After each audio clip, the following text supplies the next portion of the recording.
ஒன்னிந்திய நேயர்கள் அனைவருக்கும் வணக்கம்.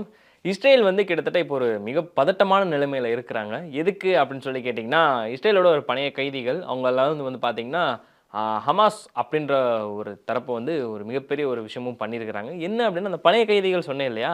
அந்த பழைய கைதிகள் எல்லாருமே வந்து கொன்றுருக்கிறாங்க. முக்கியமா வந்து ஒரு 6 பேர் கிட்ட வந்து கொல்லப்பட்டிருக்கிறாங்க அப்படின்னு தான் சொல்லணும். கிட்டத்தட்ட வந்து ஒரு 11 மாத காலமா வந்து ஹமாஸ் அவங்களோட பிடியில இருந்திருக்கிறாங்க. அது போக வந்து பார்த்தீங்கன்னா, ஒரு டனல் வழியா தப்பிச்சு போக பார்த்துருக்காங்க. பட் அந்த டனல்ல தப்பிச்சு போறது இவங்க தெரிஞ்சிருச்சு.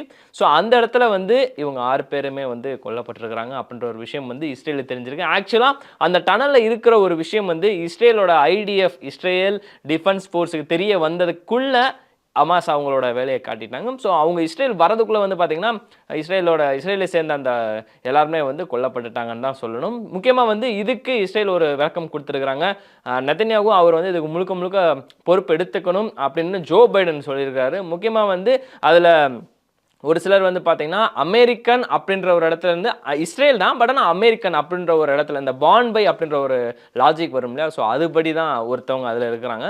மத்த எல்லாருமே வந்து இஸ்ரேலை சேர்ந்தவங்க தான். ஸோ இதுக்கு என்ன ஒரு காரணம் அப்படின்னு சொல்லிட்டு பார்த்தீங்கன்னா, அந்த பணைய கைதிகள் ஒப்பந்தம் ஒண்ணு இருக்கும். அதில வந்து சைன் போடுறது கொஞ்சம் டிலே ஆன ஒரு காரணத்தினால, அந்த பிணை கைதிகள் எல்லாருமே வந்து கொல்லப்பட்டாங்க அப்படின்ற ஒரு விஷயம் வந்து முழுக்க முழுக்க தெளிவா சொல்லிட்டாங்க இஸ்ரேல் தரப்புல இருந்து. இது மட்டும் இல்லாம வந்து பார்த்தீங்கன்னா, நெதன்யாகு வந்து ஒரு மிகுந்த ஆச்சரியத்திலயும் வந்து இருக்கிறாங்க அப்படின்ற மாரி வந்து அவரே சொல்லியிருந்தாரு. நான் ரொம்ப டிவாஸ்டிங்கா இருக்கிறேன். அதுபோக பார்த்தீங்கன்னா எனக்கு ரொம்ப ஷாக்கிங்கா இருக்குது. ஹமாஸ் எப்படி இத செய்யலாம் அப்படின்ற மாரி அவங்க ஆக்சுவலா நெதன்யாகு ரொம்ப கோவத்துல இருக்கிறார் அப்படின்னு தான் சொல்லணும். அவர் டெவாஸ்டிங் அப்படின்ற ஒரு வார்த்தைய விட வந்து ஷாக்கிங் அதுபோக வந்து பார்த்தீங்கன்னா, அவர் மிக கடும் கோவத்துல இருக்கிறாரு. ஏன்னா ஹமாஸ் எப்படி இப்படி ஒரு விஷயம் பண்ணலாம்? இத்தன நாளுமே எதுவும் பண்ணாம இருந்தவங்க திடீர்னு இப்படி பண்ணியிருக்கிற என்ன ஒரு காரணம் அப்படின்ற மாரி வந்து அவர் ரொம்ப கோவத்துல இருக்கிறாரு. அதுபோக வந்து பார்த்தீங்கன்னா, இது ஹமாஸ் சைட்லேருந்து தீவிரவாதம் அப்படின்ற ஒரு இது இருக்கும் இல்லையா? ஸோ அவங்க தான் வந்து இத பண்ணியிருக்காங்கன்றத வந்து இஸ்ரேல் டிஃபென்ஸ் ஃபோர்ஸ் மூலமா வந்து தெரிஞ்சிருக்குது. ஸோ அது மூலமா தான் வந்து பார்த்தீங்கன்னா, இப்போ கன்ஃபார்ம் பண்ணியிருக்கிறாங்க. அது மட்டும் இல்லாம 11 மாத காலமே வந்து அவங்க பட்டினியாகவும், உடம்புல வந்து காயத்தோடனும் அது மட்டும் இல்லாம பார்த்தீங்கன்னா, ரொம்ப டார்ச்சர் பண்றதுக்கான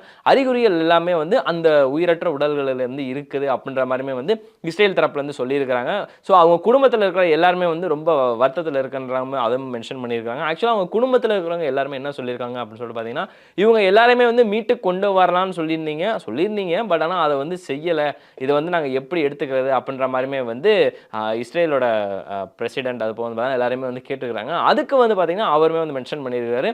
இது வந்து மிகப்பெரிய ஒரு இழப்பு தான். இது வந்து நான் பொறுப்பேற்றுக்கிறேன். பட் இதுக்கப்புறம் வந்து எந்த இது உயிரும் போகாது. இது வந்து உத்தரவாதம் குடுக்குறேன் அப்படின்ற மாரியுமே வந்து அவங்க சைடு இஸ்ரேலோட பிரசிடென்ட் வந்து மென்ஷன் பண்ணியிருக்காரு. பட் ஆனா ஒரு விஷயம் ஹமாஸ் வந்து இப்படி ஒரு விஷயத்த வந்து அவங்க டனல்ல வச்சு பண்ணியிருக்கிறதுன்றது இஸ்ரேலுக்கு வந்து ஒரு மிகப்பெரிய ஒரு அபாயம் மணி அடிச்சிருக்கிறதா அப்படின்றத வந்து மென்ஷன் பண்ணியிருக்காங்க. இஸ்ரேல் வந்து இப்படி ஒரு விஷயம் வந்து பண்றது எங்களுக்கு ஒரு சவால் விடுறது மாரி அடுத்து எங்களோட தாக்குதல் வந்து இதை விட இன்னும் மோசமா இருக்கும். அவங்க எதிர்பாராத விட இன்னும் அதிகமா இருக்கும். அதை வந்து நீங்களே பொறுத்து தான் பார்க்க போறீங்க அப்படின்ற மாதிரியுமே வந்து சொல்லியிருக்கிறாரு. ஆக்சுவலா இப்போ இந்த உலகத்துல வந்து பார்த்தீங்கன்னா கிட்டத்தட்ட 333வது நாள் கிட்டத்தட்ட வந்து அந்த ஈரான், இஸ்ரேல், ஹமாஸ், காசா சிட்டி அப்படின்ற ஒரு மிகப்பெரிய ஒரு யுத்தம் வந்து போய்கிட்டு இருக்குது. இந்த யுத்தத்துல வந்து ஹமாஸ் அவங்க சைட்லேருந்து மிகப்பெரிய ஒரு விஷயம் முதல் முறையாக பண்ணியிருக்கிறாங்க அப்படின்னா அது வந்து இதுதான் அப்படின்னு சொல்லிட்டு இஸ்ரேல் தரப்புலேருந்து ஸ்பெஷலாக மென்ஷன் பண்ணியிருக்காங்க. ஆக்சுவலாக வந்து இஸ்ரேல் வந்து இப்போ ரொம்ப நிலை குலைஞ்சு போயிருக்கிறாங்க. ஏன்னா அவங்க சைட்லேருந்து பணைய கைதிகள் எல்லாருமே வந்து மீட்கணும் அப்படின்ற இடத்துல வந்து அதை ஒரு சைன் மூலமாக போட்டிருந்தாங்க அப்படின்னா கொஞ்சம் இது பண்ணியிருக்கலாம். ஆக்சுவலாக இவங்க இஸ்ரேல் ஃபோர்ஸ் போகிறதுக்குள்ளே வந்து அங்கே ஹமாஸ் தீவிரவாதம் வந்து அவங்களோட வேலையை காட்டியிருக்கிறாங்க. ஸோ அந்த ஒரு காரணத்தினால வந்து பார்த்தீங்கன்னா 6 பணைய கைதிகள் எல்லாருமே வந்து தவறியிருக்காங்க. அதில் ஒருத்தவங்க அமெரிக்கன் பான் அப்படின்ற ஒரு விஷயமும் மென்ஷன் பண்ணப்பட்டிருக்குது. ஸோ இது வந்து இஸ்ரேலுக்கு மிகப்பெரிய ஒரு இழப்பு தான். இதுக்கு வந்து எப்பேற்பட்ட பதிலடி இஸ்ரேல் கொடுக்க போறாங்க அப்படின்றத வந்து உலக நாடுகளுக்கிடையே வந்து ஒரு மிகப்பெரிய ஒரு அச்சத்தை தான் ஏற்படுத்தியிருக்கு. ஏன்னா இஸ்ரேல் வந்து லைட்டா ஒரு விஷயம் பண்ண மாட்டாங்க. எதா இருந்தாலும் கொஞ்சம் பெரிய விஷயமா தான் பண்ணுவாங்க. இப்போ வரைக்கும் ஹெஸ்புல்லா வந்து தாக்குனதா இருக்கட்டும், இல்லை ஈரான் முன்னாடி சண்டை போட்டதா இருக்கட்டும், லெபனான்ல இருந்து தாக்குதல் நடந்ததா இருக்கட்டும், எல்லாத்தையுமே வந்து இஸ்ரேல் வந்து அவங்க தரப்புல இருந்து பயங்கரமான பதிலடி யாரும் எதிர்பார்க்காத கொஞ்சம் கோரமாக தான் கொடுத்துருக்காங்க. பட் இந்த ஒரு உயிரிழப்புகள் வந்து அவங்களுக்கு எவ்வளவு பெரிய முக்கியமான விஷயம்ன்றதை வந்து அடுத்து வரப்போற நாட்கள்லையும் அது போக அவங்களோட தாக்குதலையும் தான் தெரிய வரும்னு நம்புறேன்.